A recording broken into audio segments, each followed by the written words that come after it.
Hello, friends. Well, today, new episode of the Thesis blog. I know you like it, cause I like it. No, but it's fun still. Maybe you like it, maybe you don't. This is the Question the Truth channel, and for the moment, I'm stuck at discussing all my theses. Um, This time, I'm going to talk about serotonin. Yeah, serotonin. Very fun chemical. Yeah. Many talk about, well, I can go through that in a moment. But firstly, let's go to, I found this, serotonin, 9 questions and answers on the WebMD site, which is probably a good site. I don't know. Still, it's yeah. So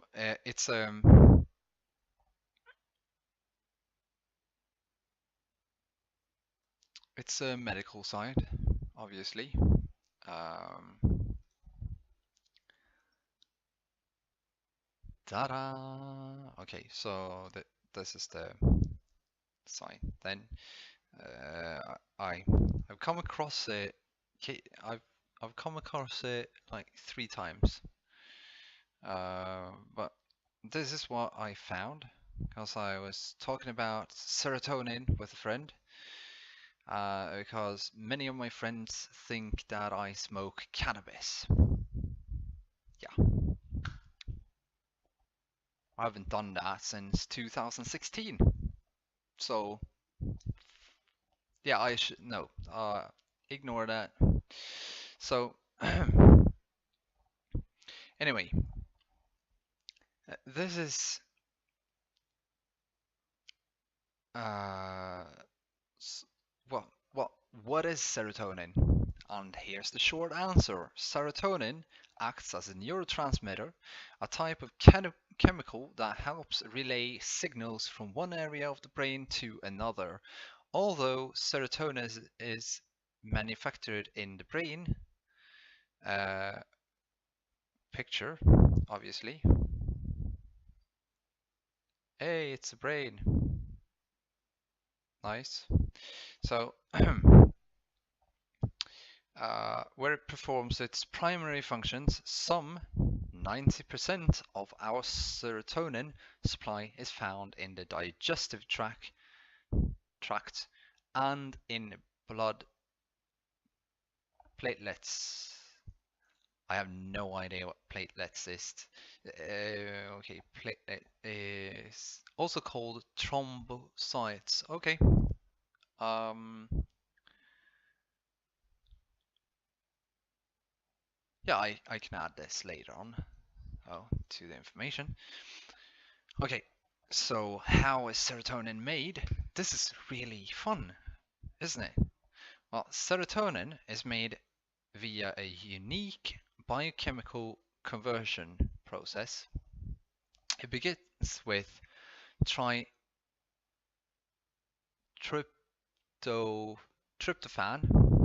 a building block to proteins.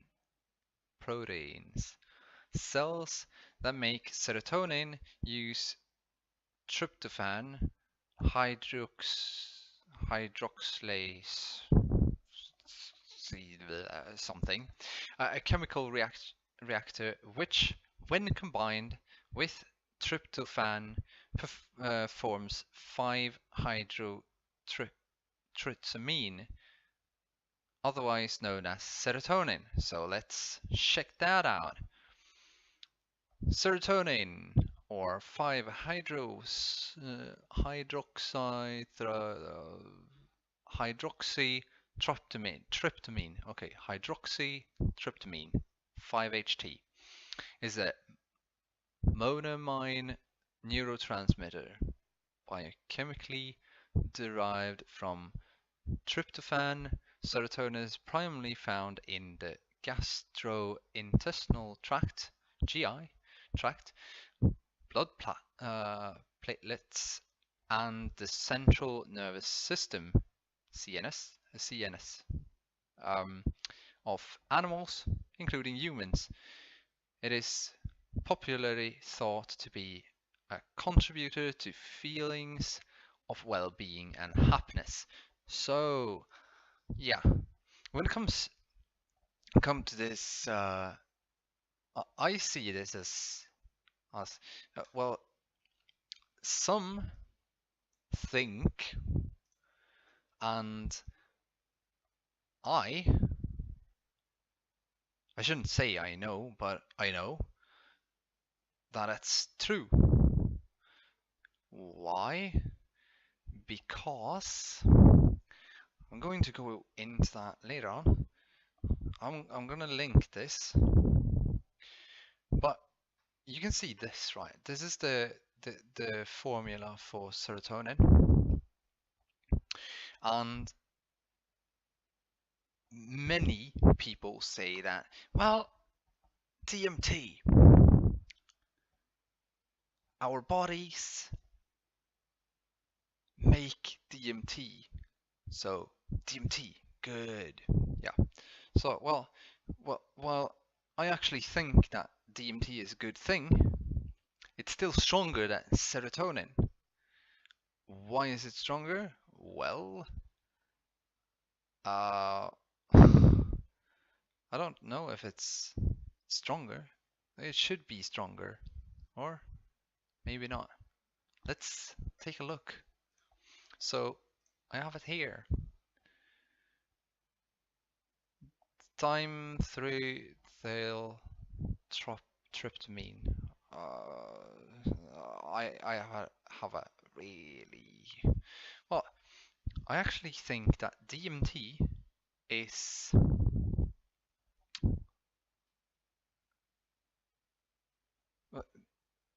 okay. So DMT, we can call it DMT. DMT. There, it's the short for it. Is a tryptamine molecule which occurs in many plants and animals. It can be consumed as a powerful psychedelic drug and has historically been prepared by various cultures for ritual and healing purposes. Yeah, I'm going to go into this later on. Rick Strassman labeled it the spirit molecule.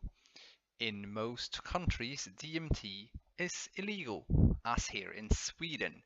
Yeah, you can start legalizing it because we kind of have it in our heads already. So DMT, well, I found this really hysterically funny fact about serotonin.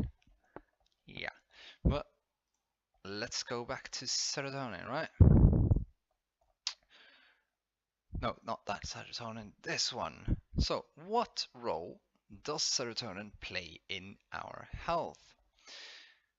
As a neurotransmitter, serotonin helps to relay messages from one area of the brain to another. Because of the widespread distribution of its cells, it is believed to influence the variety of psychological and other body functions. Of the approximately 40 million brain cells, most are influenced either directly or indirectly by serotonin. Isn't that a mind-blowing sentence? Of approximately 40 million brain cells, most are influenced either directly or indirectly by serotonin. This includes brain cells related to mood, sexual desire and function, appetite, sleep, memory and learning, temperature regulation, and some social behavior. So, I'm a very, very social person when I'm happy, meaning kind of lots of serotonin within me. Well, you've seen me in some of my videos when I sit with this on because I'm freezing. I'm actually so cold that I don't know where to. Well, uh, I'm cold when I've had these days where I've cheated with eating my vegetables to get serotonin or to get back to the to get tryptophan, you need to eat protein, right? Protein is found in vegetables. From the beginning, all protein is from vegetables. The protein in meat is already consumed. So it's from the grass and stuff like that that animals eat, so it gets compressed and voila, protein diet. Yeah, and you can die from it too. But more about this. So I was thinking temperature regulation. So I kept on reading about this because I've always found serotonin to be very interesting, even if I haven't read about it that much. I just heard that it's kind of like DMT, and then everyone on the frickin' internet who don't understand the difference between serotonin and DMT say, well, we kind of make DMT in our head, so yeah. I would say that THC,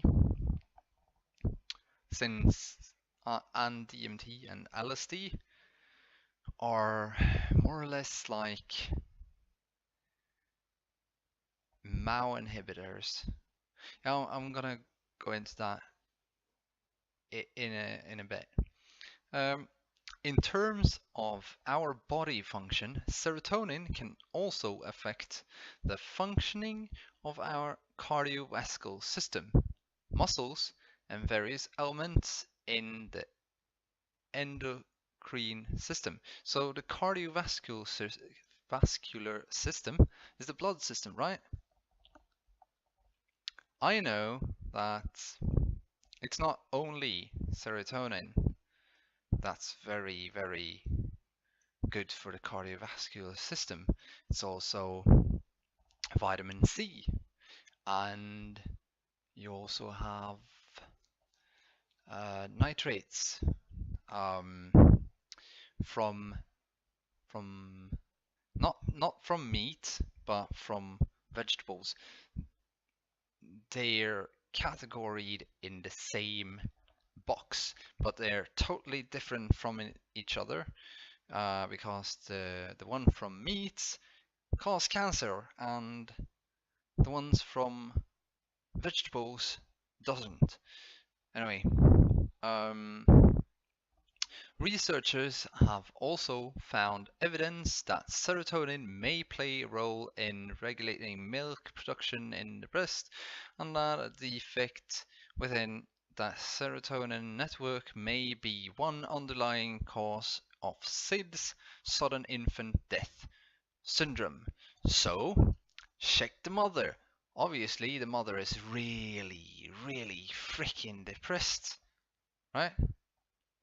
Like when they have these psychotic nervous breakdowns, when they try to kill the baby and stuff like that, they're often very, very depressed, right? And they can't handle the stress of having a baby. So give them something that breaks through and gives them a big dose of serotonin, right? That's what I think. So What is the link between serotonin and depression? There are many researchers who believe that an imbalance in serotonin levels may influence mood in a way that leads to depression. Yeah, I think so too. You don't need to be a freaking professor to know that something is wrong with the serotonin system when you know that. Well, I'm gonna go into that later on.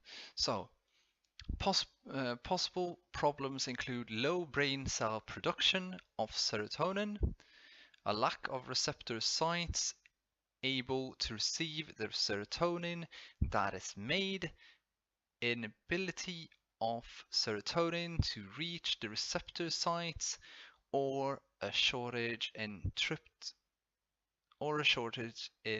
tryptophan. So pause there and begin again. So what did they say about what? Okay, so this is supposed to be a normal brain. I don't believe so. I believe this is a non-functioning brain. I believe that this brain is more of a normal brain.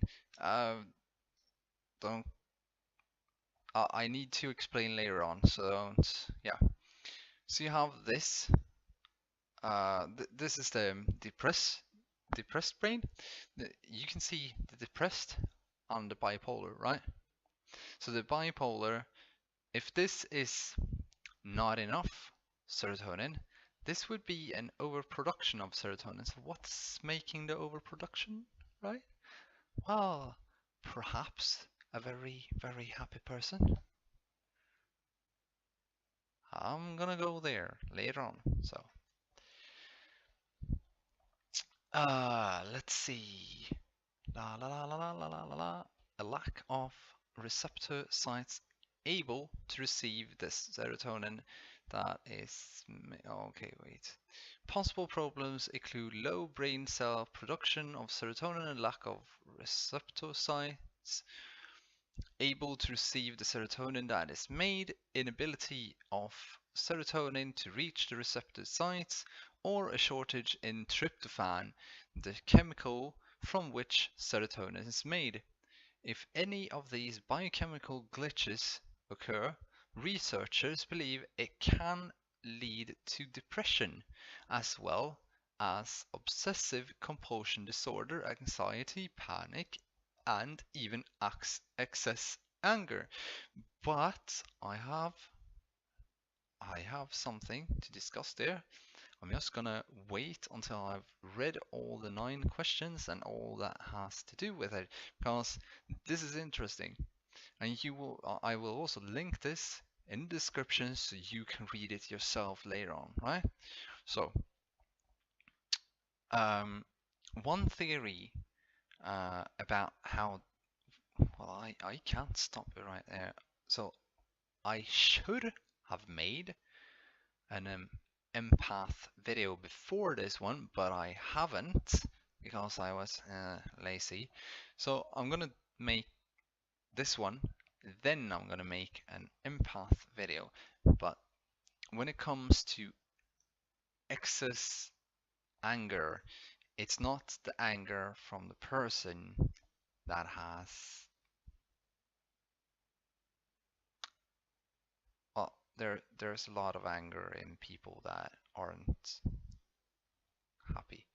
But I'm gonna discuss something else later on. So one theory about how depression develops centers on the regeneration of brain cells, a process that some believe is mediated by serotonin and ongoing throughout our lives. According to Princeton neuroscientist Barry Jacobs, PhD, depression may occur when the... I need to see this. Yeah. Was that all? Okay. That was all? Why even have a video? Okay. May occur when there is suppression of new brain cells, and that stress is the most important precipitator of depression. He believes that that common antidepressant medications known as SSRIs, which are designed to boost serotonin levels, help kick off the production of new brain cells, which in turn allows the depression to lift. So, what I believe is that because this is the SSRIs, which kind of, hey, make more, I believe that's not too good, actually. Uh, it's well, it's better if you kind of don't want the other effect to be, right? But I, for myself, like the other one better. Uh, it, it's, I'm going there. Although it is widely believed that a serotonin deficiency plays a role in depression, there is no way to measure its levels in the living brain. Therefore, there have not been any studies proving that brain levels of this or any neurotransmitter are in short supply when depression or any mental illness develops.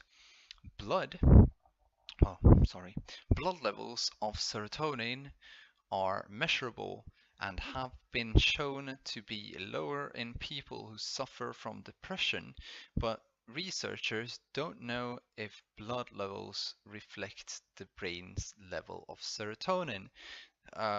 What I'm thinking here is that I probably have lots of serotonin in my system. I'm also going to discuss that later on. So, also, researchers don't know whether the dip in serotonin causes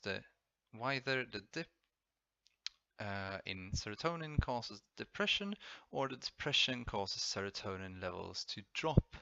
I believe that um,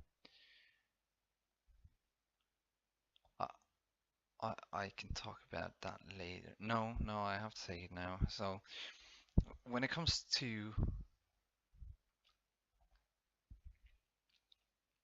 um, I would say that it has to do with the whole thinking pattern uh, that makes us depressed, and there's more to it.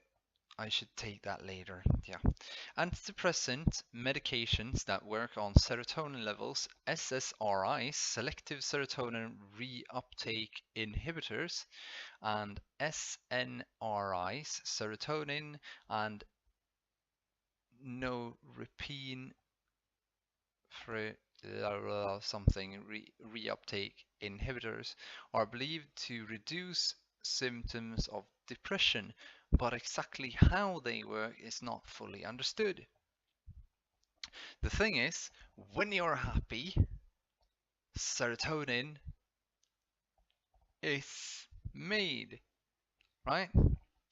So, for one, I was thinking, why is it that I walk out and if it's cold outside, I don't get warm? You know, serotonin, um, body temperature. Yeah. So I was thinking, well, I'm not happy about it being cold, right? Because people are saying, oh, it's so cold, it's negativity all the freaking time. So your brain is mentally, what you're teaching your brain is cold, not good, warm, good, happy. Not good, sad. Very good. Happy.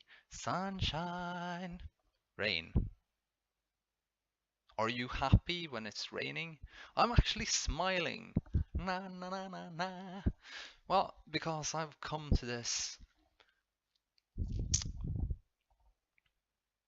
understanding of that everything is equally worth, and that happiness comes from within and not from the exterior. So when people go around thinking negatively in a negative pattern, they don't release serotonin, right? Well, I don't think in negative patterns. I only think in positives. And when something is negative, I switches around and whoa, I found something positive in this negative world, right? And voila, happy serotonin bath. Whoa, oh, oh, oh, oh. Oh, you still need energy to be put in to become serotonin, right? So you need proteins. I'm a vegan.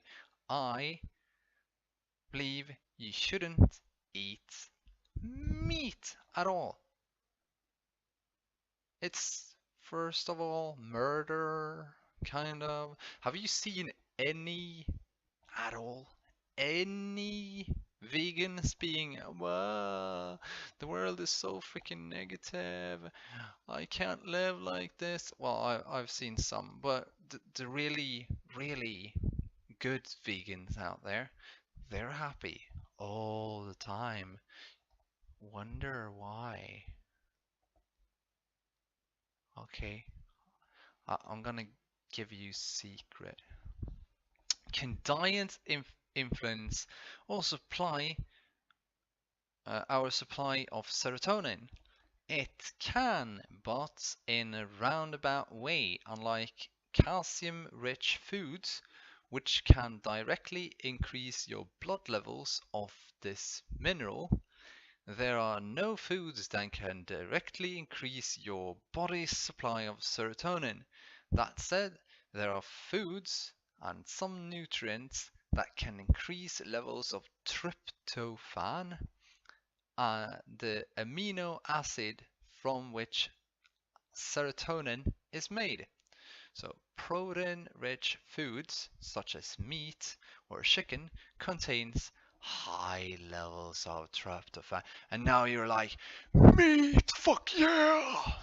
Well, you could go and eat vegetables. Yeah, because tryptophan appears in dairy foods, nuts. Oh, I'm really nuts about nuts. I am. And fall. What the What is fall? Birds. Okay, so in birds. Ironically, however, levels of both tryptophan and serotonin drop after eating meat packed with protein. Why? According to nutritionists Elizabeth Sommer, when you eat high protein meal, you flood the blood with tryptophan and its competing amino acid. Competing, as in Terminator. Yeah. So happy goes happy, and there comes Terminator trying to. Well, if we say it like this, meat is Terminator, and then comes the the what's its name now in Terminator 2? The Okay, Terminator 1. Sarah Connor is running, giving you happy thoughts, and then Terminator comes and says, "Fuck you, pleasure." So that's the competing amino acids, all fighting for entry into the brain. That means only a small amount of tryptophan gets through and serotonin levels don't rise. Oh my god. Oh my god. But eat a carbohydrate rich meal and your body triggers a release of insulin. Wow. What's this? Oh, when that doesn't work, what happens then? You get diabetes. Oh my god. What's diabetes? It's one of the 15 most dangerous diseases that we have, and it's one of the 12 that are curable by just going kind of vegan. Okay, sorry for the vegan. So this Somers says causes any amino acids in the blood to be absorbed into the body, but not the brain. What? Wait. But eat a carbohydrate-rich meal, and your body triggers a release of insulin. This, Somers says, causes any amino acids in the blood to be absorbed into the body, but not the brain, except for, you guessed it, tryptophan. Woohoo! So that's why all the vegans are so happy all the freaking time, because they don't eat meat. Da da da da. Okay. It remains in the bloodstream at high levels following a carbohydrate meal, which means it can freely enter the brain and cause serotonin levels to rise, she says. What can also help getting an adequate maybe it's right, maybe it's not. I'm Swedish. For God's sake. So, supply of vitamin B6, which can influence the rate at which tryptophan is converted into serotonin. So, lots of veggies, and then just put your mouth full with B6, and you will be from I'm so depressed, I wanna hang myself to happy. Yeah, I'm not kidding. I'm actually not kidding. I wasn't really that happy yesterday until I ate my freaking pizza, which was stuffed with veggies everywhere. Oh. Can exercise boost serotonin levels? Oh, yes, it can. Exercise can do a lot to improve your mood, and across the board, studies have shown that regular exercise can be as effective at treatment for depression as antidepressant medication or psychotherapy.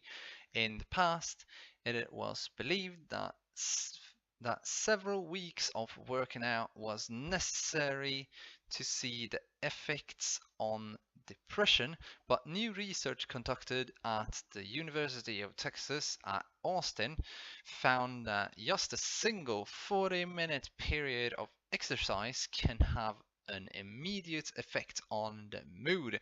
So when it comes to exercising, well, I don't do that too much because I don't really, I'm happy all the time.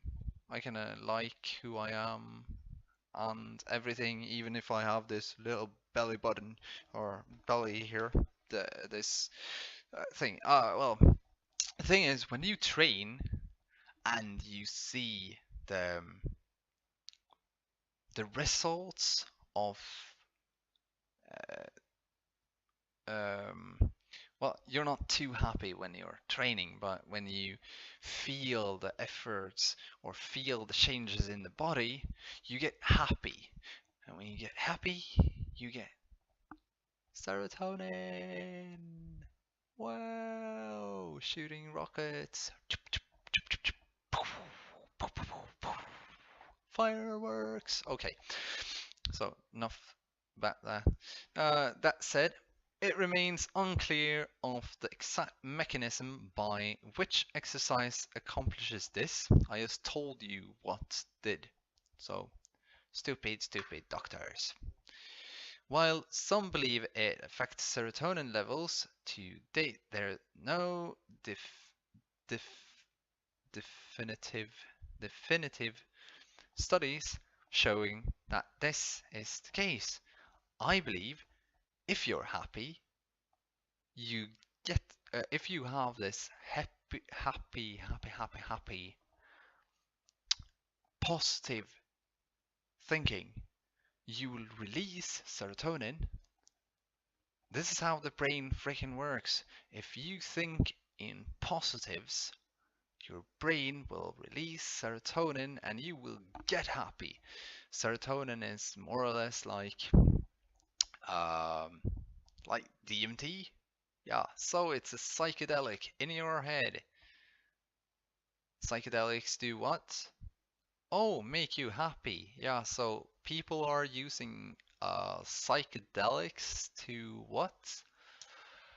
Get happy and just vanish from the world's all negatives. Yeah, right? Right. Okay. So, do men and women have the same amount of serotonin, and does it act the same way in their brain and body? Studies show that men do have slightly more serotonin than women. I would, but it's perhaps because of the size of the bodies. Perhaps I don't know. But the difference, you know that there's a difference in men's and women's kind of water in the body. If I don't remember it incorrectly, it's like 10% difference or something like that. Don't use that information as facts. So, studies have shown that men do have slightly more serotonin than women, but the difference is thought to be negligible. Interestingly, however, a study published in September of 2007 in the journal Biological Psychiatry showed there might be a huge difference in how men and women react to the reduction in serotonin, and that may be one reason why women suffer from depression far more than men. Nah, it's obviously something psychological, like women have far more negatives to handle than men have. Anyone thought about that? Because kind of they have these high hopes for everything. Everything is set like 2 million miles above their own heads, and then they try to be as happy as possible. But not they're not just taking in what they have like most men do. They're happy about what they have, and they they if they don't have anything to strive towards, they kind of stay in the same level all their lives. So using a technique called tryptophan depletion, which reduces serotonin levels in the brain, researchers found that men became impulsive but not necessarily depressed. So, this means that ADHD is most likely a serotonin depletion. Yeah? Can you say that? That means that ADHD is freaking linked to bipolar disease. Yeah? Which I'm prominent in right now since I started eating veggies and getting my serotonin levels freaking high all the time. my bipolar disease, which I don't have a diagnosis from a doctor yet, but still you have seen the manic episodes where I'm really, really blah blah blah blah blah, blah and the ones when I'm lower. So when it comes to uh, I've said this all the time that ADHD is a step to another and to another and to another, and the I'm going to get into the other thing later on because this I have these thoughts that there's another world on the other side of the rainbow that other people don't really consider as a reality. Yeah, so okay, uh, so if I can't like talk about wavelengths and stuff like that, since people don't believe in it, since sound never made me happy or sad or angry or exalted. Anyway, so using men became impulsive but not necessarily depressed. I usually didn't get depressed. I just got really, really impulsive, right? And when I have really, really, really high amounts of serotonin in my body, I tend to get manic, right? You've already seen it. You know what I did then? That day, the day before, I ate. How much was it? I think it was. I think it was 8 chilies. You know, paprika chilies. Like this big, jello ones. So like 8 of those, I believe. Maybe even 10 in one day. That's more or less like uh, a bit too much serotonin, some say. I just felt really happy. Thing is, I felt so happy that I felt calm. When I felt calm, I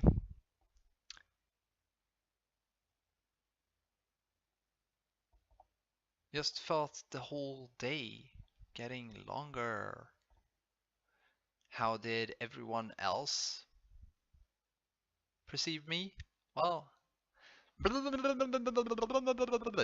yeah, talking about stuff like God and stuff like that. Well, anyway,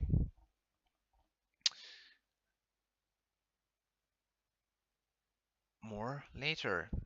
Um, Women, on the other hand, experienced a marked drop in mood and became more cautious, an emotional response commonly associated with depression, while the serotonin pro uh, well, I have lots and lots of friends that cautious. Yeah, you can call that cautious, but they're freaking paranoid. Yeah, they're so freaking depressed that they don't even know it. Yeah, and they think it's the normal state of the brain. They're not supposed to be depressed. They're not supposed to be sad. They're supposed to be really happy all the time. Yeah. While the serotonin processing system seems the same in both sexes, researchers now believe men and women may use serotonin differently. Yeah, it should be differently. Yeah. believe, lie. So, although studies are still in their infancy, researchers say defining these differences may be the beginning of learning why more women than men experience anxiety and mood disorders, while more men experience alcoholism, ADHD, and impulsive control disorders. The thing is, with ADHD, it's well, I have had this thought for like 15 years. It has to do with the frickin' diet. That's why people have ADHD. Test number one: stop eating sugars. Wow, I have no ADHD symptoms more than impulsive disorder. So, what's this? Green greens. Whoa, I don't have any impulsive disorder anymore. What's this? I'm kind of normal. So, what's going on? Alcoholism? Nah, yeah.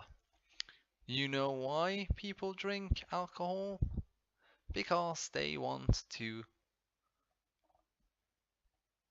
get happy. Happy. It's like when you're happy, you're addicted. You get addicted to being happy. So when you know how to get happy, you cannot get depressed again because you know why you got happy or depressed, right? It also you also need a whole other thinking system. I will talk about that later on. So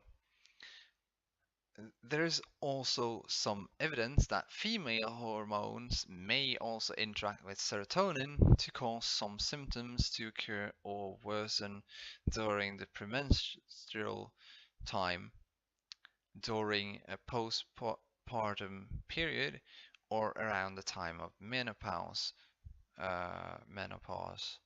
Not coincidentally, these are all periods when sex hormones are in flux. Men, on the other hand, generally experience a steady level of sex hormones until middle age, when the decline is gradual. The thing is, when it comes to this, um, I'm uh, I'm happy kind of all the time. I'm not. Sex is fun and all that. Haven't had it for 2.5, almost 3 years now. Anyway, who's counting, right? I don't freaking care. I I think it's fun just to have it out there. I don't have sex. Yeah. And that screws with other people's heads. Like, what? So, but the thing is that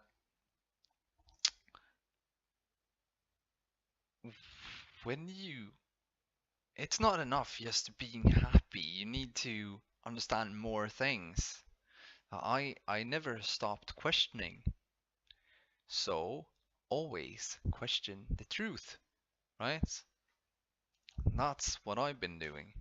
So let's go to the number 8. Since both dementia and Alzheimer's disease are brain-related conditions, does serotonin play a role in either problem? I think that yes and no. It's a diet thing from the beginning. It's totally a diet thing. If you stop eating meat and dairy, you won't have this thing called cholesterol in your blood vessels, in your cardiovascular system. Oh yeah.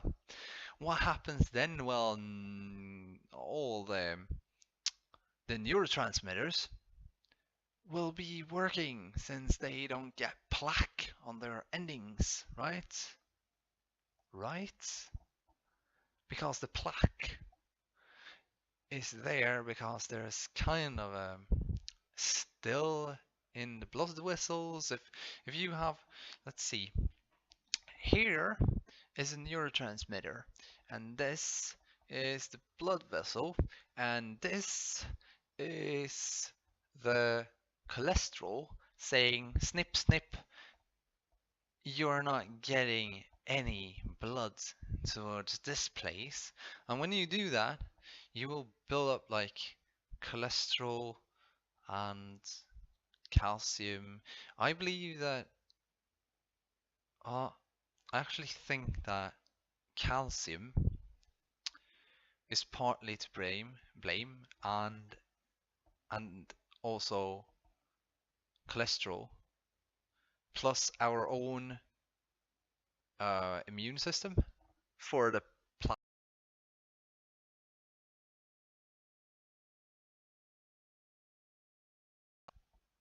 with ultrasound, which is the fast way of doing it. You can also change diet. Yeah, with a really, really, really, really salad rich, like spinach and lots of vitamin C. Yeah, don't question me about it. No one has really understood what I'm talking about, and no one really gives a fuck about what I say. So, in much the same way that we lose bone mass as we age, some researchers believe that the activity of neurotransmitters also slows down as part of aging the aging process. I believe, or I think, or I shouldn't say I know because, well, you can't know anything because, yeah. I think that our body creates an electromagnetic field. Oh yeah, yeah. That's. Wait. You know how this works? Yeah, the touchscreen here, it would never ever freaking work if there weren't an electromagnetic field around you.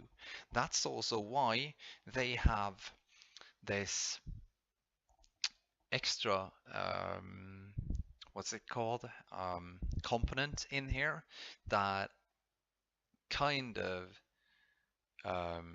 takes away outer disturbances. Yeah, because if you have a really, really, really, really strong electromagnetic field, which is a dielectric field, you will disturb the phone in battery time and even the screen. And I'm going to talk about that later on. So back to this. In much the same way that we lose bone mass as we age, yeah, down to that. Back to the dielectric field, right? So when we are happy, we're less stressed. That means we have a regular heartbeat. And it's not going da dum da dum dum da da da dum da da dum dum dum dum da da da do do do do do do do do do do do do do do do ah, like everyone else's has. When you're happy, it's regular. It's reggae all the time. Yeah, taking it easy, man. So when the heartbeat is regular, your electromagnetic field get stronger, and when it gets stronger, I believe that, or I think, I I don't like the word believe, but I can't use the word I know because people have tendencies to, in there, out there. Whoa, did you say something that was important? No, okay. Ah, snail, you move so slowly. Okay, so I think that when the field gets really, really strong, we block out the sunlight. We need the sunlight, but we block out the sunlight, the sun rays, because sun rays are kind of gamma rays, right? It's energy. It's high vibratory energy, right? It's high frequency. So that's why it's light is energy, right? It's the vibration, or not. It's a rapid wavelength, which in which um, light is emitted exactly as how the freaking electricity works. Kind of. It's oh, there's so much thoughts. I have so many thoughts in the head. I shouldn't be talking about all of them in one and the same video. That's why these things help me get back on track all the time. Because you've seen some of my videos, they're long, and I discuss everything. So yeah, what you do then is we lose bone mass as we age. Yeah, if that field is stronger, then we let in, if Earth has an electromagnetic field that shields us from the radioactive um, wavelengths, right? But we still get the sunlight, which we need, kind of. But if we stand in it, we need sunscreen, right? Because if we don't use sunscreen, we get red. Yeah, and if we get red, we can get skin cancer, right? Which means that it's basically gamma rays, kind of. Isn't it? Isn't it? They're kind of radioactive, kind of. And if they're radioactive, that's no good. At the same time, vitamin D is a good thing, right? It kind of eats calcium. Bone mass is calcium, right? So, uh, and everyone is like, we need calcium, drink milk. Yeah, uh, and what's taught about milk? Yeah, there's a study about milk kind of worsening the bone mass. So the whole history of drink milk and get strong bones are fucking hilarious. Sorry for the word choice there, but it's hilarious since it's kind of ironic because kind of you don't get stronger bones from it. You get um, higher probability for what was it called? Weak bones later on. Anyway, so yeah. Let's get back on track. In one international study published in 2006, doctors from several research centers around the world noted that a serotonin deficiency in brains of deceased Alzheimer's patients. Yeah, could that have anything to do with diet again? More or less like if the blood system doesn't work, would the serotonin system work then? Because it's kind of, it doesn't really have its own system to wander through, right? It's not like, oh, fat, I'm gonna spread through the fat. No, it's, oh, a vein, I want to be in that. And if the veins are blocked, what happens then? Oh yeah, good. Good point there, right? So they uh, hypothesized that the deficiency was because of a reduction in receptor sites, cells capable of receiving transmissions of serotonin. No, it's still about what you eat. If you don't have blood vessels, if the cardiovascular system doesn't work, then nothing in the body will work. So, come on. I knew this. I tried to get my grandfather out of his Alzheimer's by telling my parents and all my relatives that he needs other food. Stop giving him chocolates. Stop giving him milk. Stop giving dairy products. Stop giving him meat. Stop giving him fat. Give him something that will help the whole sickness turn around. If they would have listened, I would have had proof. Now I don't know how to fix proof because I don't want to go to strangers say, hello, want to try a new diet? I can't do that. I could do that with my grandfather. Now I have another thing that I could test out.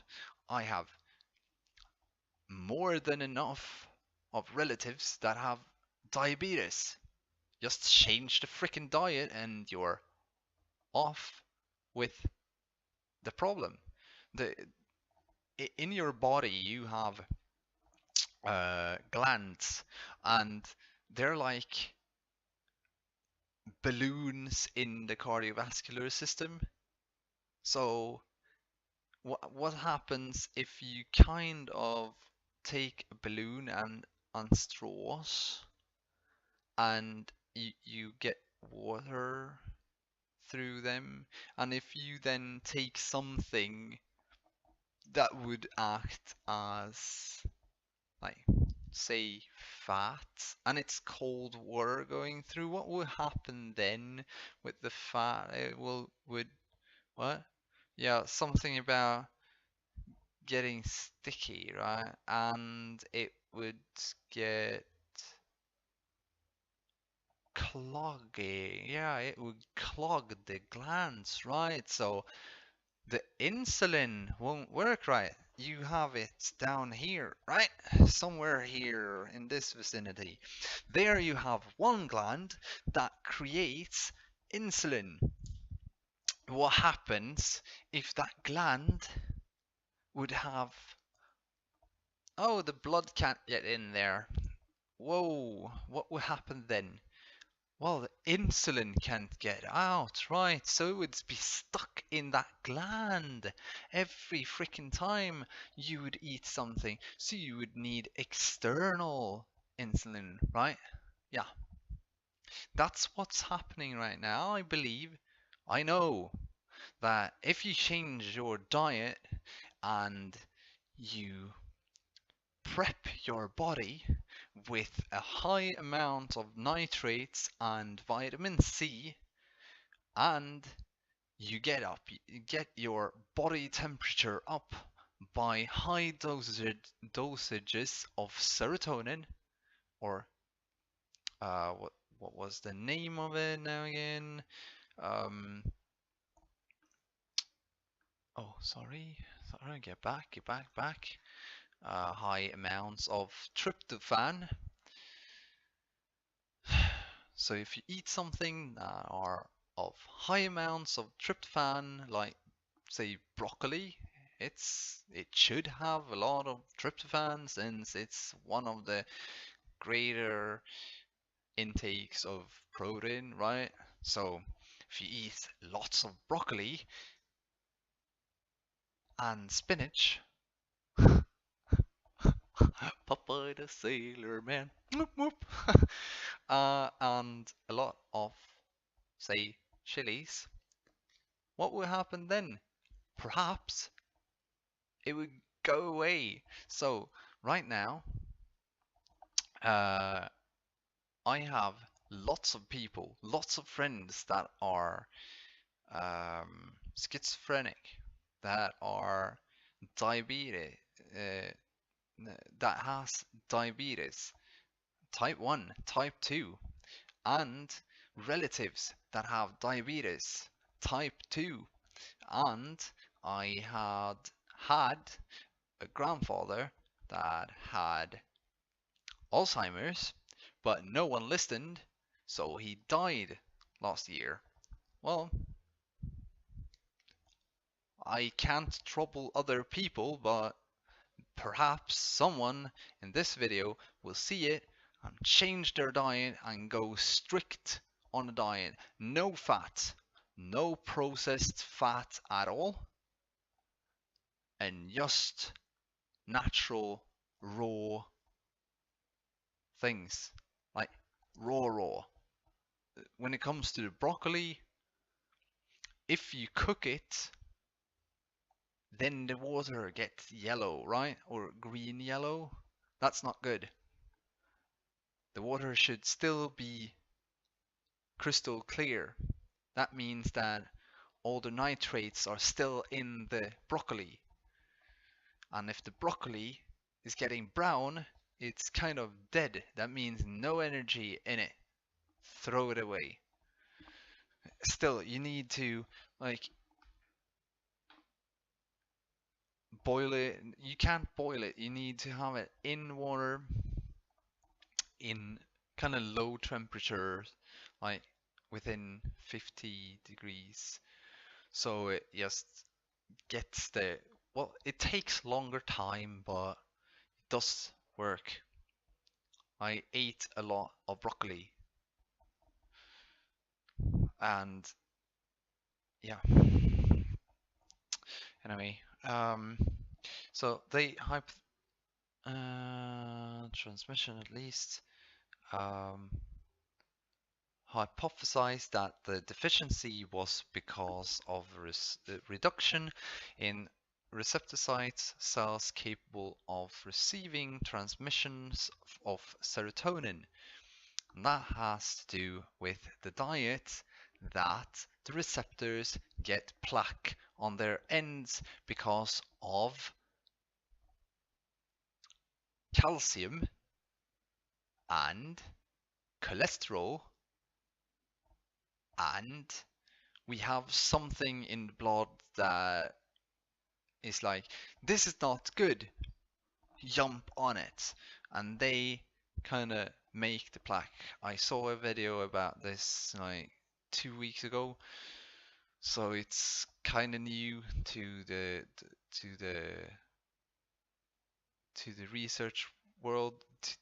I was actually talking to one of my working buddies today, and I told him that, oh, I told him that specialists today are stupid because they centralize on one symptom instead of, it's like taking, let's do this. There, you can see the heart there. Well, this whole paper here, this is the full problem, right? This is a specialist. I see one problem. Another doctor says, I see one problem. Another doctor says, I see one problem. Another says, I see that problem. So we have one doctor for diabetes. We have one for heart problems. We have one for strokes. We have one for brain issues overall. We have, well, I can't say that all I can't say that all like diseases are because of food, because you have lack of oxygen is also one problem, like brain damage because of lack of oxygen. We also have Down syndrome, which is not a disease that you can cure with food. That's a disease caused by stressing the infant when it's in the body. That's what my cousin has a child with Down syndrome. I told my cousin to freaking calm down when she talked to me. Sorry, I shouldn't talk about that. She's probably going to get angry because, yeah, I've never met that girl. She looks happy anyway. Um, But I told my cousin because I'm going to get into one more thing after I've talked about the ninth. But first off here, um, and that this in turn may be responsible for at least some of the memory-related symptoms of Alzheimer's disease. No, it doesn't. Uh, because if you close down parts of the brain because of bad diet, you won't get the serotonin to those places, so they can't activate them. So it's not because of the serotonin, it's because of the diet. Change the diet, serotonin works. Good. There is no evidence to show that increasing levels of serotonin will prevent Alzheimer's disease. Exactly what I'm saying. Change the diet, use ultrasound for the worst case scenarios so you blow that freaking plaque away. There's actually here. You have this here. Alzheimer's. Yeah, because yeah, here, Alzheimer's Sweden. I also tried to talk about what I'm saying now to the specialist in Sweden, but he's so freaking arrogant that he wouldn't listen to me because yeah, I'm here. I'm a YouTuber, you know. You know, YouTubers don't know anything because they're stupid. Yeah, so well, Bill Gates never started Microsoft and Steve Jobs never, yeah, kind of made some iPhone crap that everyone wants and yeah, like what did they do? Did they go school? No, they kind of skipped school, didn't they? Yeah, they fucked up the whole the what I heard about Bill Gates was he was yeah, and one day he got one idea, then he's kind of yeah. Watch the movie Pirates of Silicon Valley. I'm not gonna say anything more than that. Uh, it's probably a more accurate point of view than yes. Anyway, I don't like people that have high pride and are arrogant and ignorant to other people because there are really smart people out there. Just look at Elon Musk. He had to I can try to find that video on YouTube. Elon Musk uh, proved everyone wrong. There, I'm gonna add that to there, and you will see all the others that he had to fight against because they were ignorant. I'm going to do the same thing because I know that I'm right, and I'm going to sit here and I'm going to tell people what's right and what's wrong until they freaking get it into their head and change their point of view. Stop being ignorant and always question the truth. It's true. Sorry. So, Alzheimer's. What was I talking about now when it came to Alzheimer's, memory related prevent? Yeah, that. Alzheimer's cured by sound. Cure by sound. Started in, let's see, new Alzheimer's treatment restores memory function. Invasive high frequency sound may be cure to Alzheimer's. This is ultrasound. It disin it from 1 year ago when I read about this, I was like, yeah, because I know that we can cure people with sounds and colors. Yeah, you can. It's sensitive thing for me because knowing stuff, telling people and others that won't listen,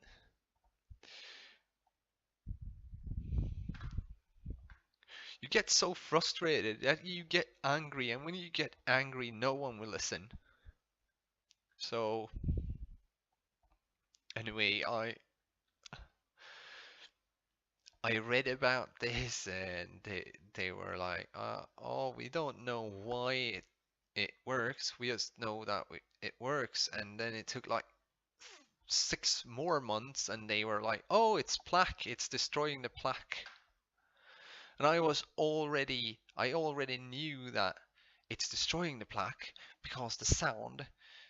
Well, I've read in a lot in sound and how you can cure cancer with sound.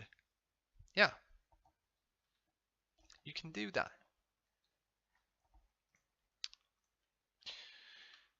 Cure cancer with sound waves there. Let's see, was this? Yeah, the TEDx talk. Oh, there. I'm gonna add that too. Because I, once, is interested in things. So, at the endings of um, it's Australians doing this. Let's see, be gone there. So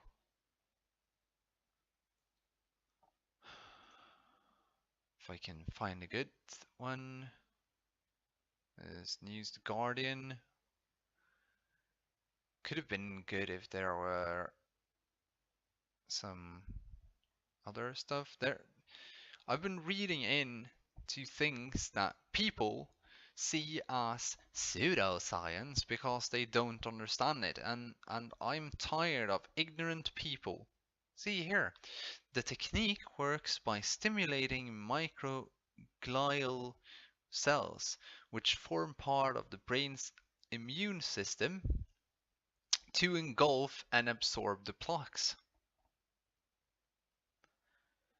This is not sound wave thingy. Well, it is the sound wave. Okay, so there's something in the well, plaque in the bloodstream and stuff like that. It can't form if it's not a scar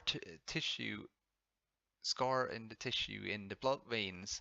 So then cholesterol will kind of get stuck there, and it's clogging a bit.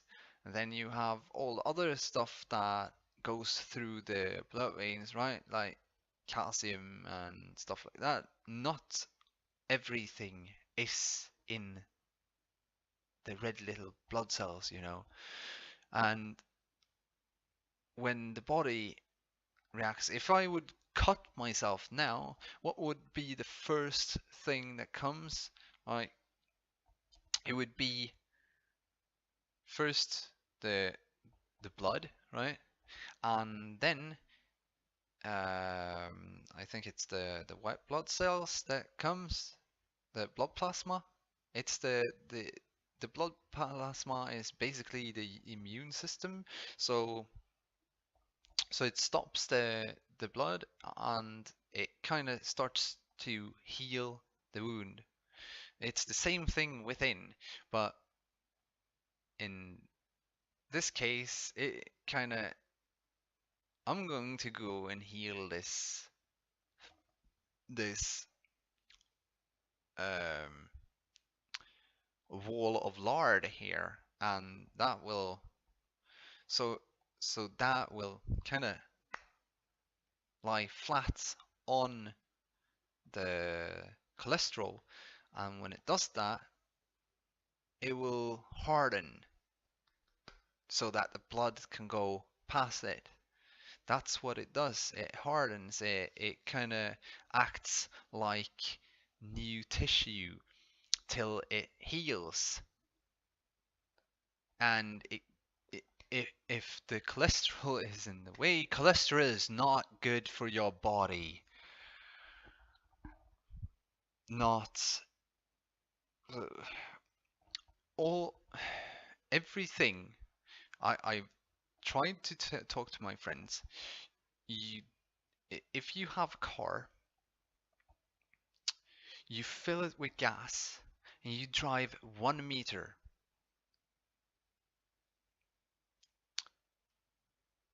Do you then have? Do you then need to go to the gas station again to refill it? And the answer is obviously no. Why should I do that after 1 meter? I should do that when it's half empty or empty, right?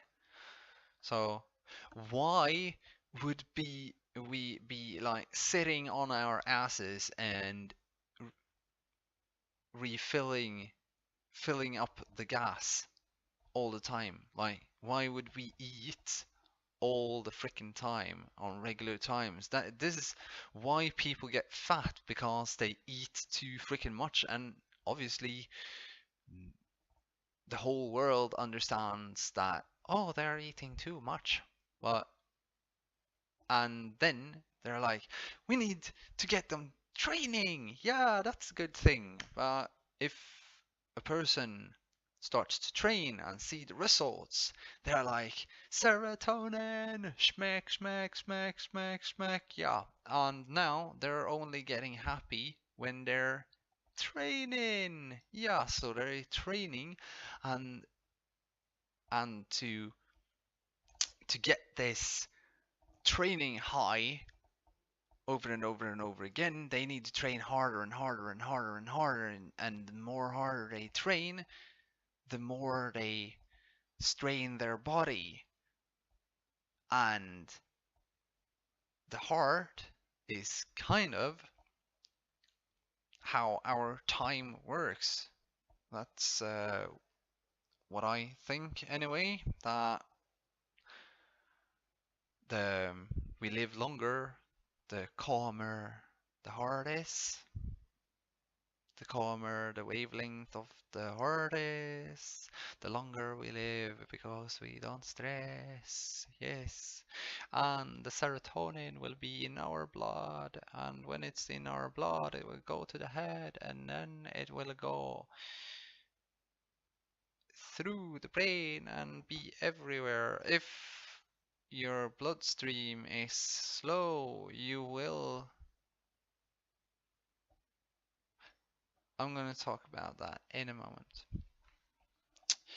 So, back to this. Memory prevent or delay the onset or progression of dementia. However, as research into this area continues, this could also change.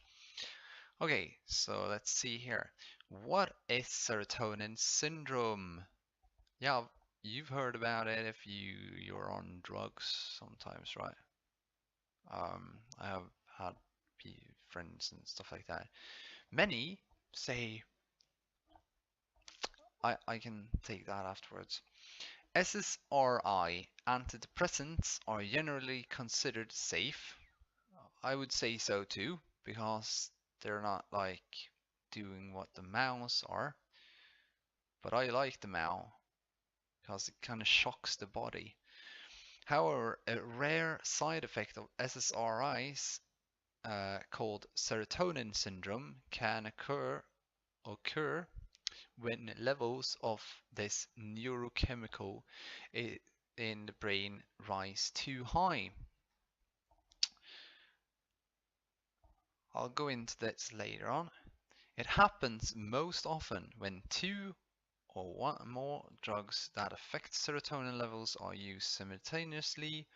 For example, if you are taking a category of migraine medicines called triptans, at the same time you are taking an SSRI drug for depression, the end result can be a serotonin overload.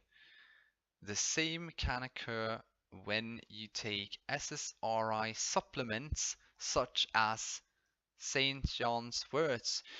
And I can say why, because SSRIs tell the brain that, hey, can you please create more serotonin? Cause it's not too good right now, right? I need more to get happy, long time. Yeah.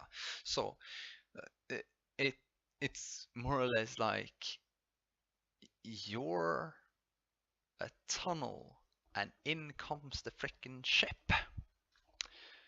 When it comes to St. John's wort, what's it's good for? Well, it lowers your heart rate, it calms you down, makes you calm so you can go to sleep. If you take too much, your blood stream will your heart rate will go down, and then the blood will go slowly. And what happens when it goes slowly? Well, the brain will have more. Well, it, the, it's like this. Time is centered to the heart. If it hits every second, then you live for as long as then you live. You're like a atomic clock. The heart is like your own atomic clock. That's why time is relative. So if you slow down your uh, blood, then the neurotransmitters will have more time to like fire up with serotonin, right? That's a good thing, kinda, right? Right? It should be. I'm going to get into this soon, because problems are most likely to occur when you first start a medication or increase the dosage. I started to have freaking visions when I sat down. When I thought, I had a thought. I was like, I was talking to my friend and I said, whoa, what a trippy thought. Hey, what, what if I just thought that, what if a guy would like come behind me now and just garrot me? and I saw my head like bouncing off and rolling on the floor, and I was like, "What the fuck is this? That's too trippy. I need uh, now I need to go and talk to the doctors. I can't have I can't have the depression uh going like this. I can't have the depression being like this. So I contacted the psych psychiatric psychiatric word or something. I don't know what it's called in English. Um, and I talked to her about that, and I talked about that I had been very, very depressed for a very, very long time, and then she gave me antidepressants. Mouse. So, problems are most likely to occur when you first start a medication or increase the dosage. Problems can also occur if you combine the older depression medications known as MAO, MAOIS, with SSRIs. The thing is, a MAO is what it does is that it says, oh, wait, stop. So all your serotonin, well, get to this. It's like uh,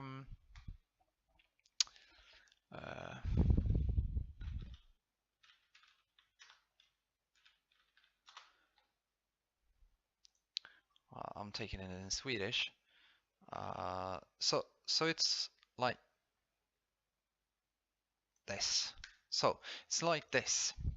Sorry for using a picture that I don't know what this is called in English, but it's like the MAO works like this. Behind here you have water to up here something, and then it kind of releases a small amount. But the thing is, if that here is broken, which it it gets broken. Yeah, I promise you that it gets broken.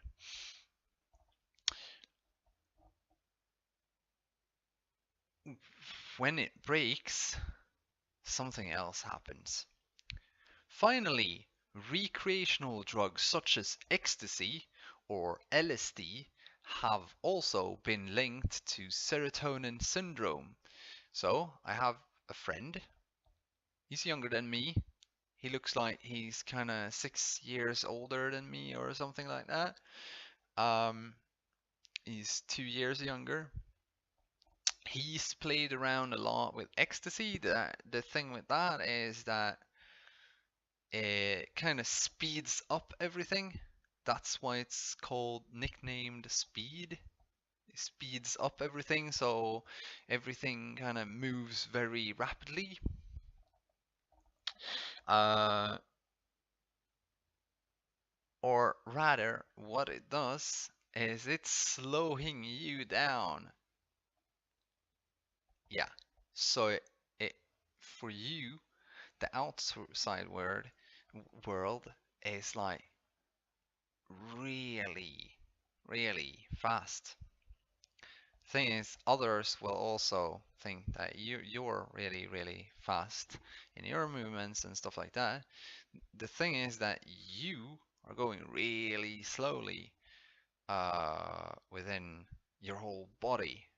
What LSD does, and THC, and ecstasy, and DMT, and stuff like that, it lowers your heart rate. Ayahuasca is also like that, lowers your heart rate so that your serotonin works out. Your serotonin will never deplete. People say that it depletes. Um, I don't think that it will ever deplete. It all has to do with the whole mindset of things to do.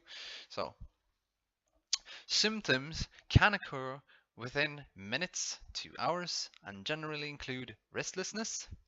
Oh, so let's back to the MAO inhibitors. When that wall breaks, you will have other symptoms that are really funny. Yay! Like being euphorically happy. Bum bum bum bum bum bum bum. Yeah, I'm going into that. Symptoms can occur within minutes to hours and generally include restlessness, hallucinations, rapid heartbeat, increased body temperature, and sweating, loss of coordination, muscle spasms, nausea, vomiting, diarrhea, and rapid changes in blood pressure. The thing here is, first off, your serotonin will get really, really rushed because uh, I I think these actually work more or less like uh, they lower your heart rate and at the same time they work like the MAO inhibitors. So they kind of build up a wall, and uh, when they do that, um,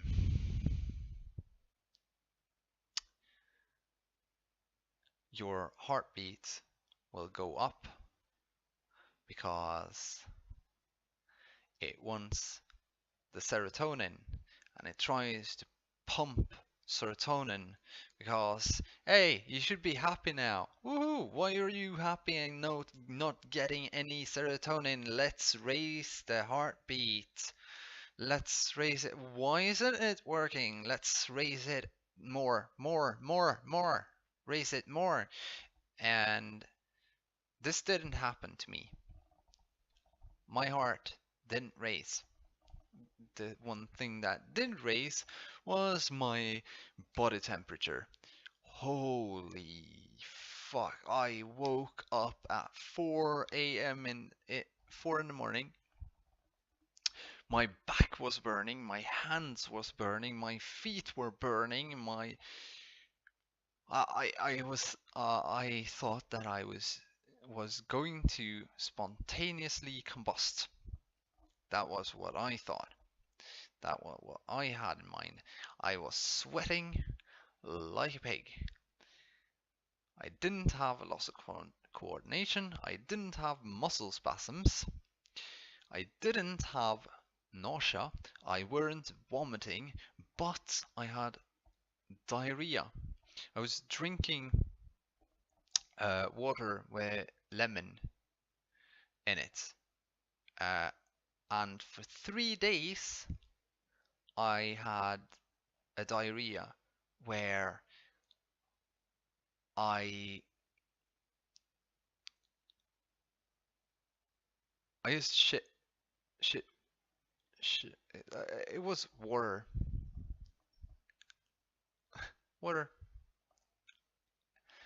It was like everything I drank just out of my body, and that was when the body temperature just rose after that.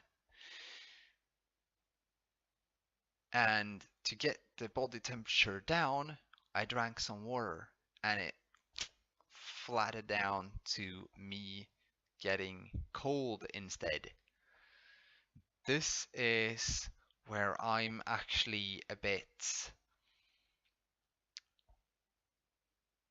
actually think about this a lot now because I got hot, but I didn't have anything else.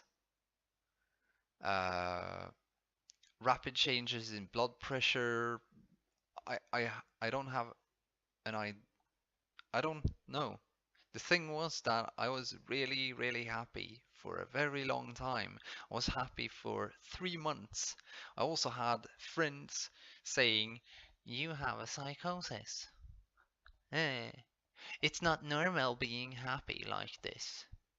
Well, the thing is, I got over flooded with serotonin, and the body knows what is good for the body, and the body knows what's damn not good for the body. So that's why you're vomiting and you're having diarrhea and you have nausea, and all of that is because of, well, it's the body cleansing itself. Test it out by yourself. Don't take mouse, don't take drugs. Just, well, if you take DMT, for example, most people experience vomiting or diarrhea. The same thing is with ayahuasca. Most people drinking ayahuasca are puking out black goo. If they're smokers, that would be the tar, right? The body now knows how to cleanse itself. We just need to fricking start listening to it. That's the thing. I thought I was going to die for 3 days. Why didn't you contact the doctors? Well, what what would they had done? They would have thought, "Oh my God, he has too much serotonin," and me back to being, life is so miserable. I fucking hate everything. Cut, cut, cut. I wanna die. Na na na na na. That would have been me right now. That I wouldn't have been sitting here. It's all thanks to the MAO inhibitor, because without that, I wouldn't have had the serotonin shock. Then we come to here. Although not a common occurrence, it can be dangerous and is considered a medical emergency. Treatment consists of drug withdrawal, IV fluids, muscle relaxers, and drugs to block serotonin production. This is what they do. Okay, I noticed something really, really funny actually. I ate this grapefruit and then I got really, really. It started hurting in my back a day after that, and I was drinking water, and it hurt like hell. And that's also I woke up in the middle of the night, and yeah, so it hurt. It hurted so badly, and then my kidneys hurt. As yeah, I thought I was going to die. So my friend, as I lived, my friend, I woke him, said that I'm having a bit of problem. I am,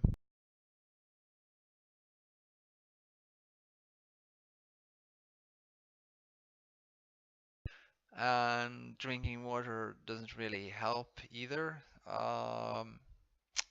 I think we need to go to the hospital. But I'm not too keen on it. Well, I can try to sleep. We can see later on. And I tried sleep for like 30 minutes, and I no, this doesn't work.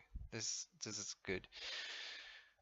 So I told him, okay, let's go. So we drove to the hospital, and they were like, "Oh, a kidney stone." And I was like, "What?" Okay, a kidney stone. So it feels like my body is trying to chop itself into two parts. Is that normal? Anyway, it it's not. that much.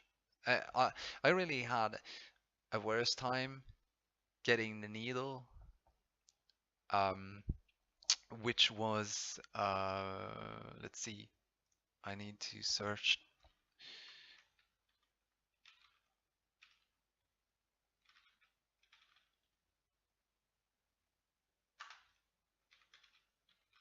Sorry. Um, we have this.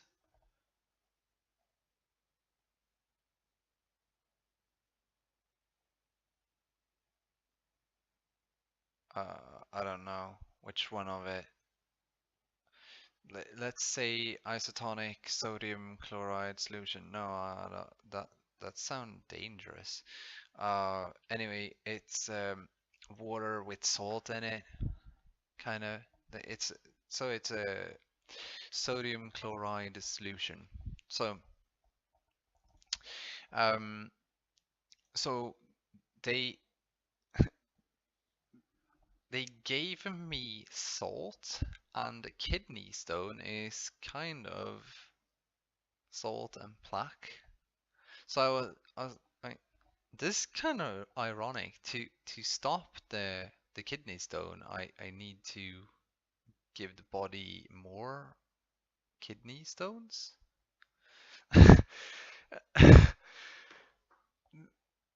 So I I just had a laugh about it. This was about, I think it was like 1 month before um, I had the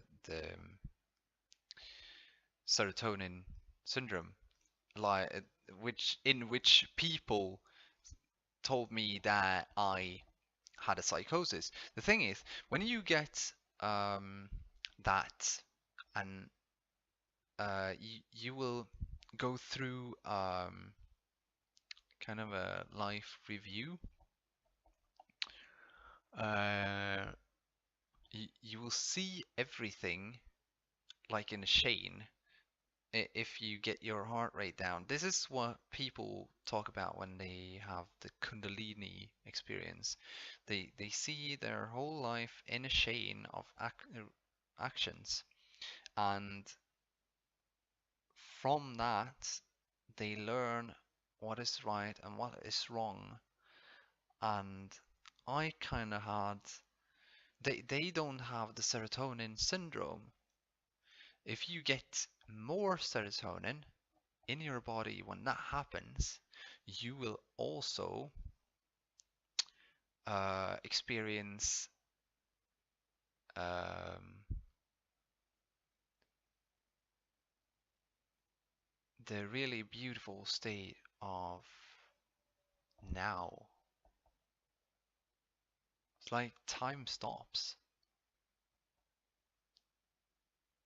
It kind of feels like time stops, and you just see everything around you, and you just notice it. You notice every leaf that is, or every leaf on you, every grass straw and every insect and everything that is around you.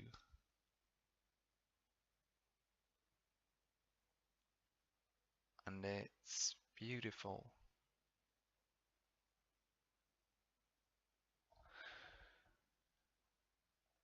But there's more to it also.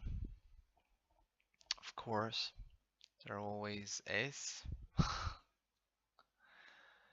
we I felt other people's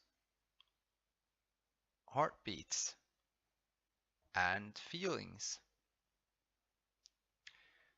It was the most scary experience I have ever had, and I have I had it continuously for half a year until I started drinking alcohol. And then it took me like 4 months to get it back again. Then I kind of got a bit depressed because I was kind of eating rice all the time. And then I had my manic period. Just see the relating to religion videos, and you'll see what I mean. This is a how should I say, a time distortion. Um, so people,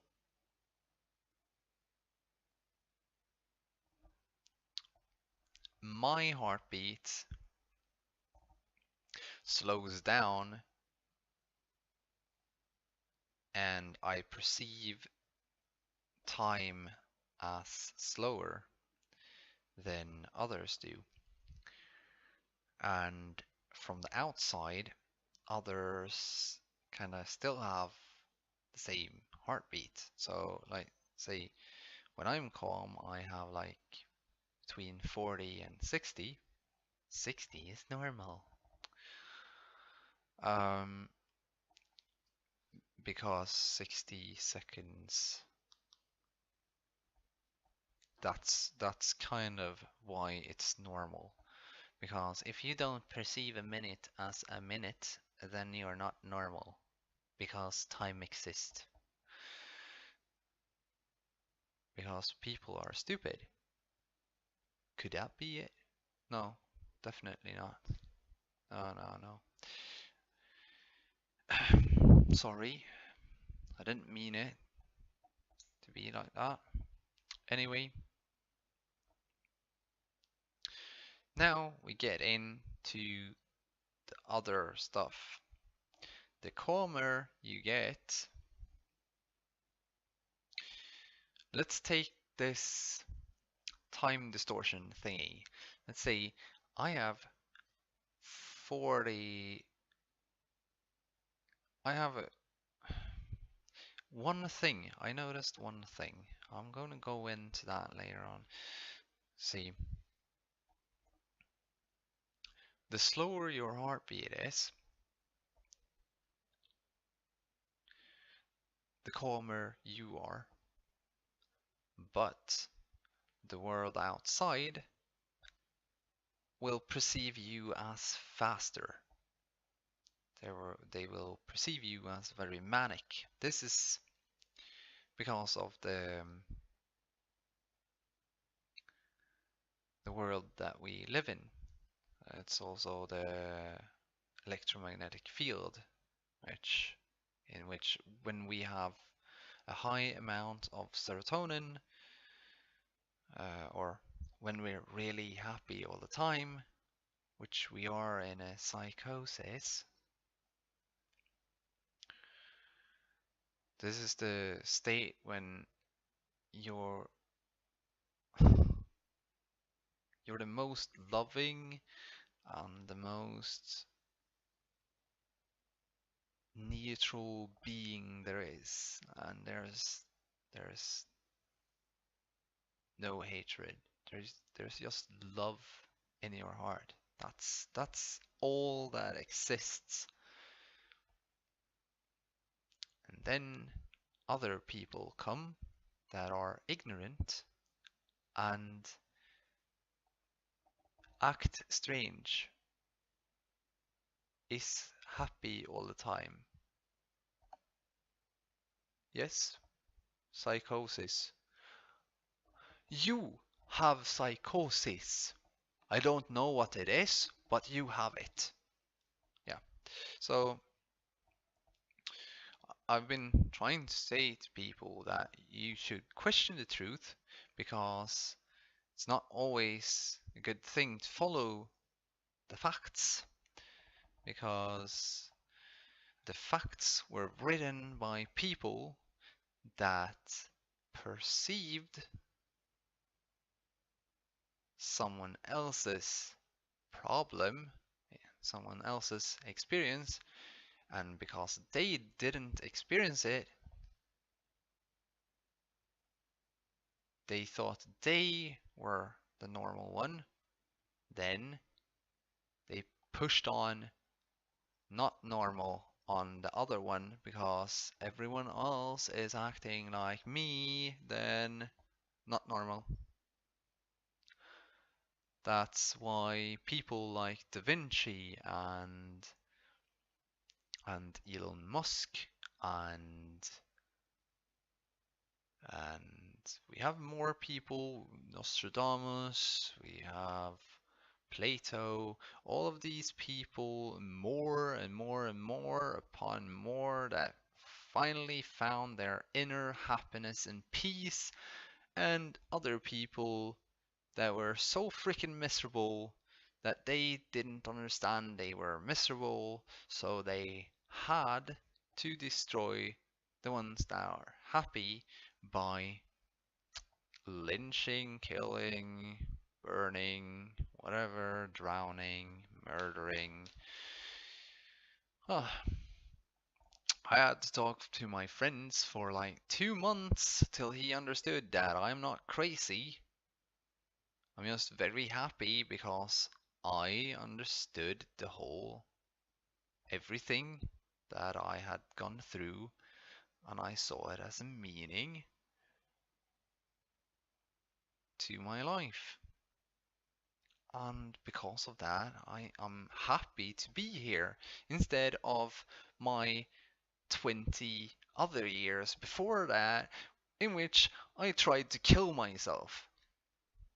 Yeah, because well, it's probably more like 25 years maybe, right? Because I started trying to off myself at the age of 6 or 7, and from there until I was like 25, and then when I was from 25 till the serotonin syndrome thingy, I was like melancholic, just hated myself and wanted to die. But since I had practiced killing myself for about 20 years and hadn't really figured it out how to just yet, with about maybe 200-300 attempts, none of them working. I thought, I'm so freaking worthless that I can't even die. So I have to have a purpose here in life, because if I don't have purpose, why wouldn't God let me die? So there there's so much that we don't know, we don't understand. I know some stuff, I'm sharing them. This is what I know. This is basically what I know. It's my experience with these syndromes or diseases or what the fuck ever you want to talk about. And I've experienced so many things. Whoa, this is trippy. Okay. I don't believe in destiny. I never did. Or I did later on, but from the beginning I didn't have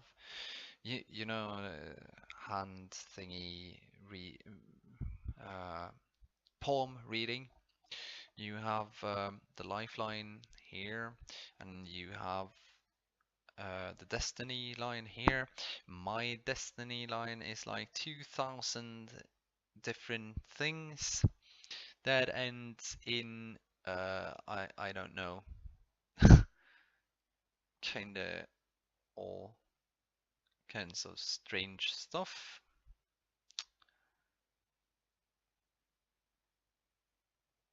And I've never seen it this strange before because it kind of it, my lifeline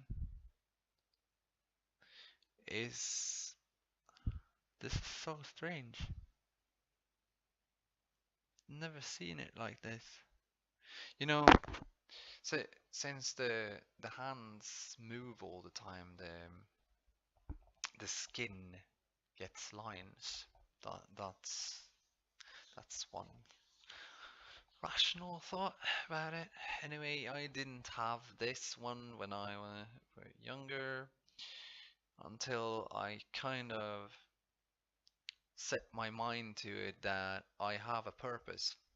This was when I stopped trying to kill myself. Then this started to show up. And after that, I've been having all kinds of strange ideas, and now it's like this one have 2 million lines, and this one have like two. That's really strange. For me, it is. Anyway, uh, when it comes to back to this, my cousin um, tried to get me put in a psychiatric ward, kind of almost 2 years ago now, um, because she didn't talk to me. She talked to the one that I talked to when I still had a lot of thoughts going round in my head. The thing is, when you get the serotonin syndrome, it's not like you see your whole life as links in a chain.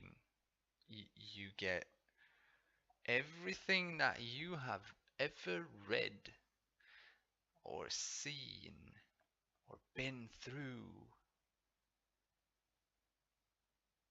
Pick that up and just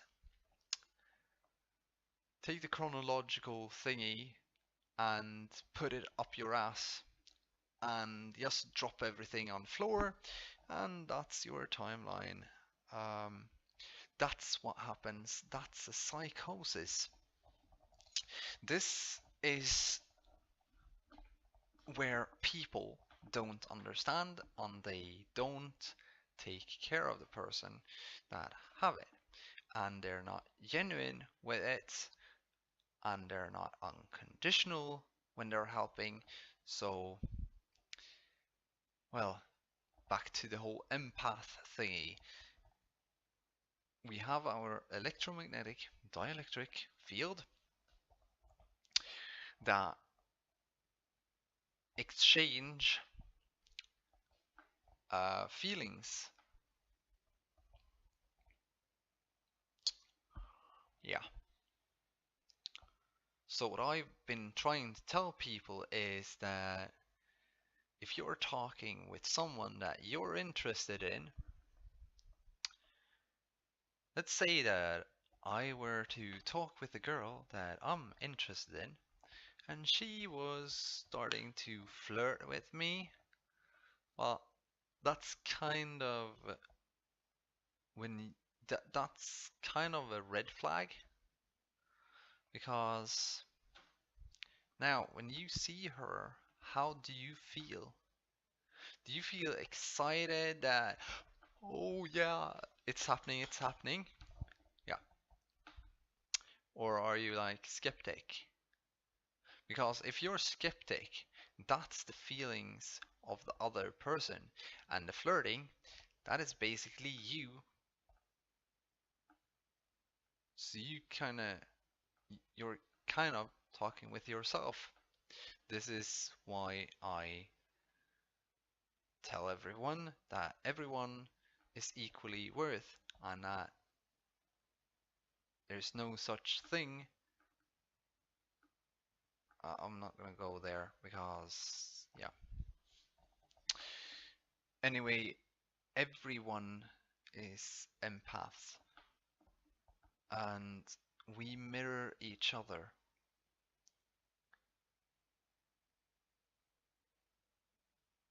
This is why people kind of get sick in epidemics, because they feel what the other person feels, and they believe it's themselves since they don't know about empaths. So, yay, now they're sick. And then the next person mirrors that person, and you're still mirroring the other person because you're believing that you're that person, and yeah, that's what's happening. When everyone else was sick in the household where I lived, they were sick for like 2 or 3 weeks. I was sick for 12 hours, mostly because I was trying so hard not to accept that I was sick. And when I got that thought through that, hey, it's not my body, I'm not mirroring myself right now, and I got my body to actually understand that, I stopped. Yeah, I stopped being sick. Um, and you can't do that for everything. If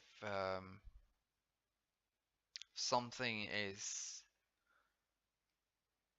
really, really wrong with your body, you have to see to the diet. So anyway, my cousin wanted to get me put into a psychiatric ward because I told my uncle that her father that schizophrenia is not a sickness. It's the normal state of humans. But since we're not used to it, we're instead afraid of everything. And this sounds strange, right? The whole thing is, if you get your heart rate down and everything like that, your serotonin will give you hallucinations.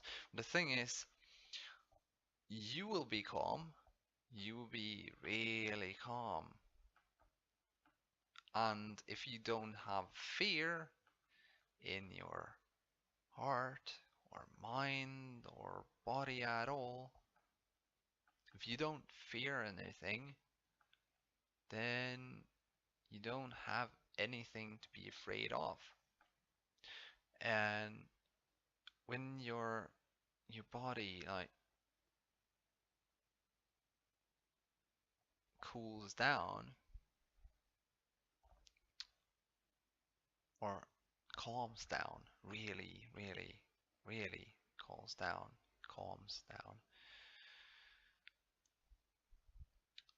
you will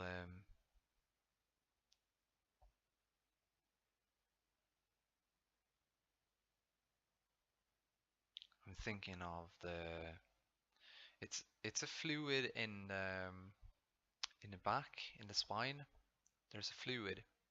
This is the Kundalini.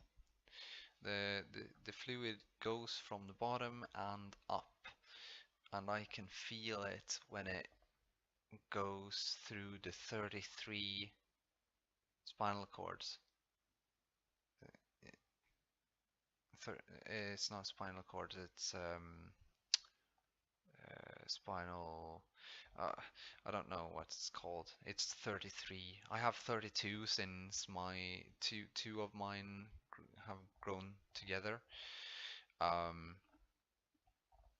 so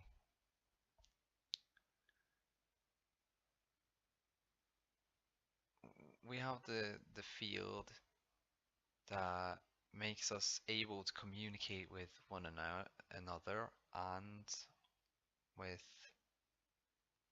everything that is conscious, basically.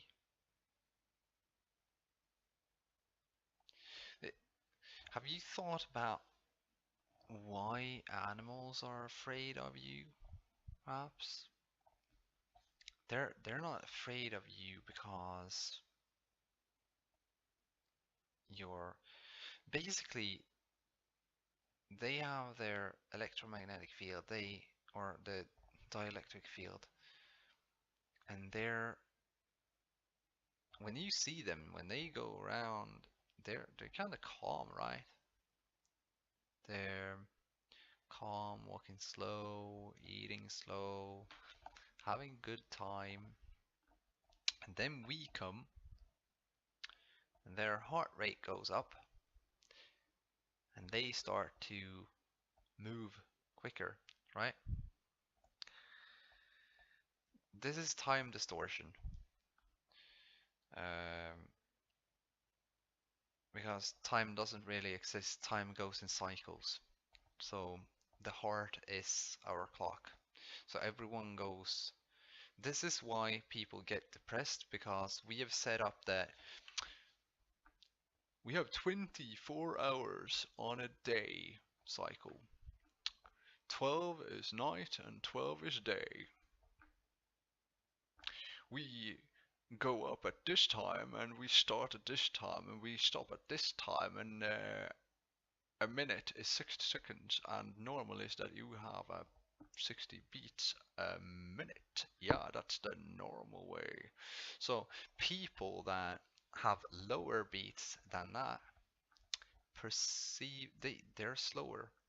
They are perceived as faster, but they're actually calm. And this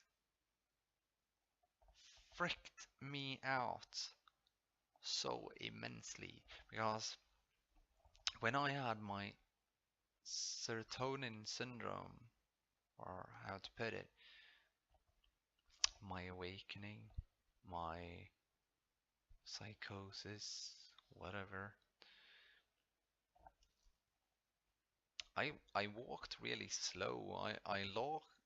I tended to listen to my heart. I walk at a pace that a heart beats. So if my heart goes faster, um, I I tend to instead,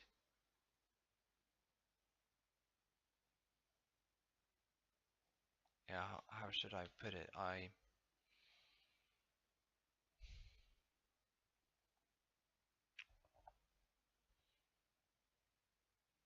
If my heartbeat is slow, I walk slow. Many say that, well, everyone is actually walking with their heart. Their heart is pointing the way all the time. But people tend to believe that they're walking and the heart races because they're walking fast, but the that's the wrong thinking. This is why meditation is in place, that you need meditation to understand this, that you're thinking you're thinking here. You should be thinking here. Give. And there's there's a strange thought. I was very I was thinking in a very dualistic way for a very long time, till like 3 months ago.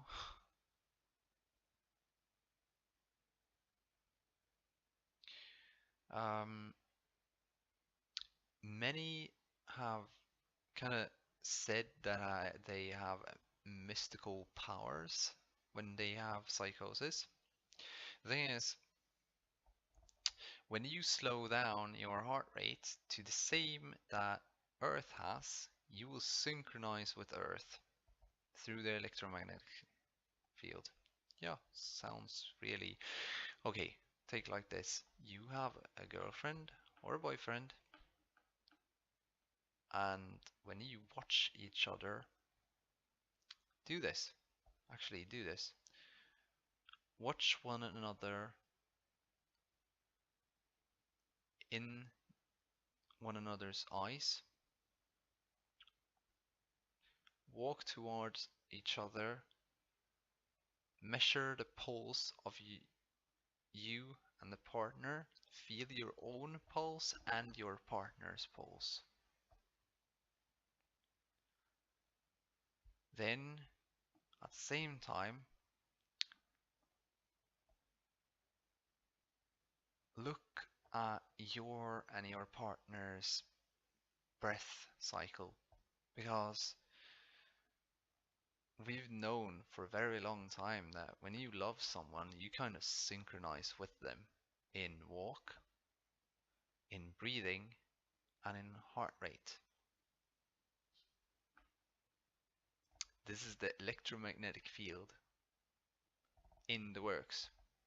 Thing is, when I'm really, really happy, I kind of slow down in my mind to the point that I synchronize with Earth. We're always synchronized with Earth. Uh, we're not synchronized right in time though. So, um, so when we're not synchronized right in time, we kind of miss stuff like that. Weather doesn't really control us. We don't really control weather either. We just communicate to each other, and uh, my feelings communicate with Earth in such a way that the weather changes after how happy or sad, or I I tend to speak with my heart. I use my heart, and that's because of that I am fully synchronized with Earth, and I've been that since I was a child, and I know that everyone can be synchronized. And this sounds really strange for many, but everyone can be synchronized with Earth because everyone are empaths. And if they're as innocent in heart as Earth is towards them, then, or when you slow down, many say that I think this and I think that. You need to find your inner peace and find your inner happiness. And when you do that, you need to slow down your pace overall. And you need to know that do not stress 1 minute for another. If a person has like 180, no, if a person have like 80 beats per minute and another one has 40, can you see the difference there? You can take this in music, thinking wavelengths, they they will not be compatible. What I think is that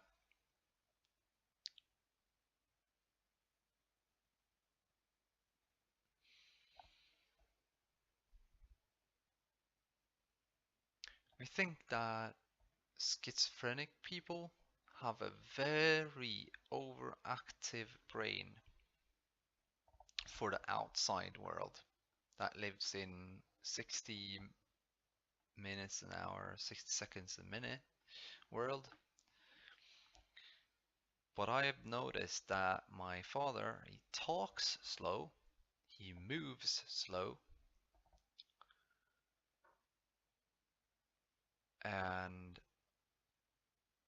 he's calm all the time, which he's calmer than me even, and I'm calm. That means that I need to get really a lot more, a lot calmer to be able to see what he sees. And this is the time distortion thing. I've been trying to talk about this or get people to understand how the time distortion things because works, because time is relative. Um, but you need to have a slow heart pace, and the slower heart pace you have, um, if you get too slow a heart pace, others will think you're dead, but you're actually moving very slow. I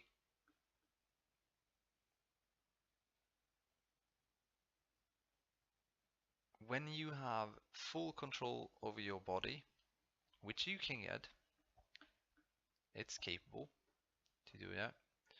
You can actually tell your heart in which rate it should be at. I did that once. It was not as fulfilling as it sounds, because 20 beats per minute isn't really that fun when when you're cold, and yeah, when you're cold and you still have fats in your body and you still add fat. It feels like syrup in your veins, and it's ugh, I don't like it. So that's why I'm trying some new things now. Like, I'm just trying to eat vegetables as they are. So I go and buy fresh food, and as soon as summer and such things happen, I'm going to first off prove for myself. Proof of concept is to prove, because I don't generally see things around me. I tend to feel that some presence are near me. This is something that mediums or spiritual people usually talk about. But the thing is, they're take a medium. What is he or she doing? Well, they're connecting to your electromagnetic field, or to the electromagnetic field of someone that is deceased. I believe that there's no such thing as deceased, actually living still. It's just other entities or whatever.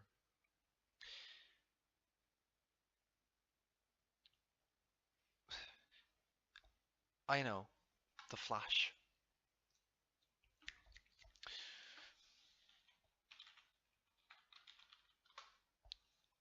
You know, the Flash. Everyone knows the Flash, right? He moves so fast that there's lightning near him. He also moves so fast because of the friction, because air, probably. Uh, he's also moving so fast that very, very, very few people can see him. right? This is what I'm talking about. If you can lower your heart rate, you will actually kind of vanish from others because you're moving too fast.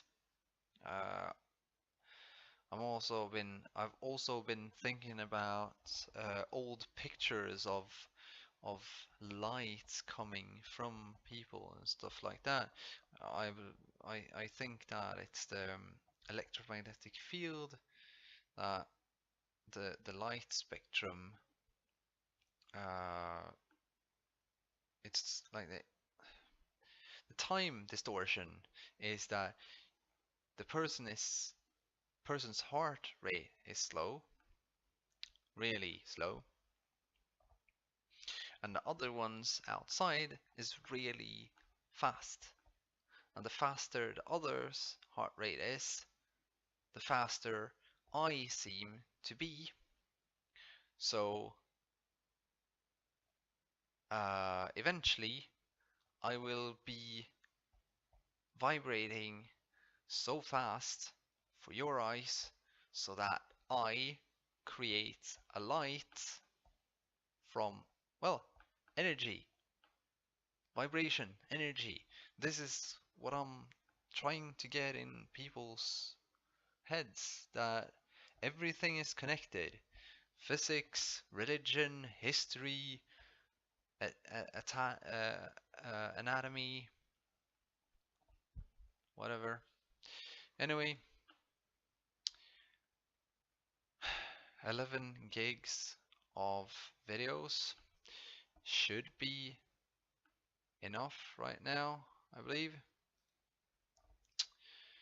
And I've been talking forever, haven't I?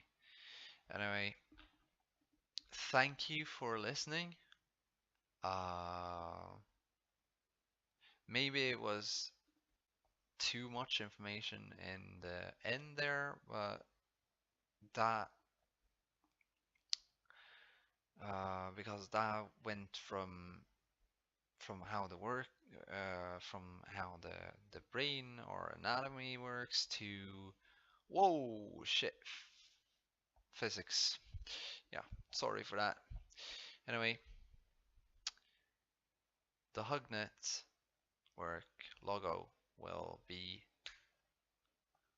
subscription button, so please do subscribe to this channel if you like the material. And here's a new video, or an old, whatever.